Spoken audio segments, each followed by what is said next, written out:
আজকে মঙ্গলবার আর আমাদের মন্দিরে আছে ভজন।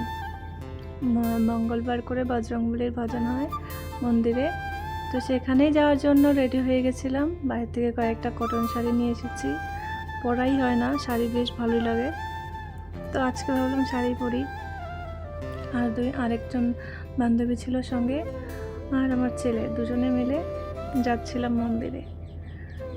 আজকে গ্রাউন্ডের মাঝখান দিয়ে যাচ্ছিলাম। এই দেখো চারপাশটা বেশ, আজকের ওয়েদারটাও বেশ মোটামুটি ভালো, কিন্তু রৌদ্র নেই, কিন্তু খুব গরম।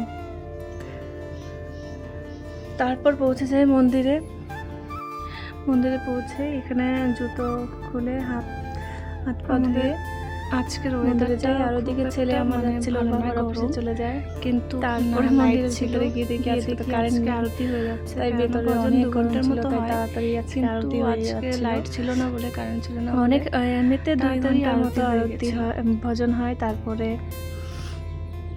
আরতি হয়, কিন্তু আজকে সবই খুব শর্টকাট হয়ে ছিল না, প্রায় 8 ঘন্টার মধ্যে তাড়াতাড়ি আজকে এই দিনের বেলায় প্রথমবার দেখলাম এই দিনের বেলায় আরতি হয়ে যায় ফার্স্ট টাইম। তারপরে এই তাড়াতাড়ি শেষ করে আমাদের বজরংবলী দর্শন করে নাও, আমাদের বজরংবলী।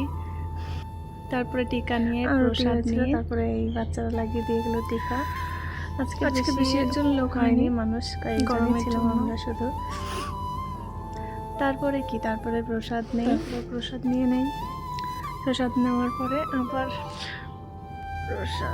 প্রসাদ নেওয়ার পরে এদিকে গুরুদুয়ারা আছে, গুরুদুয়ারায় গিয়ে এদিকে এমনি একটু প্রণাম করে চলে আসছিলাম।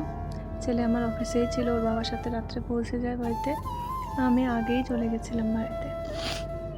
তারপরে দেখো সামনে দেখো 3 জনই লাল ড্রেস পরেছে মন্দিরে। বাড়ি চলে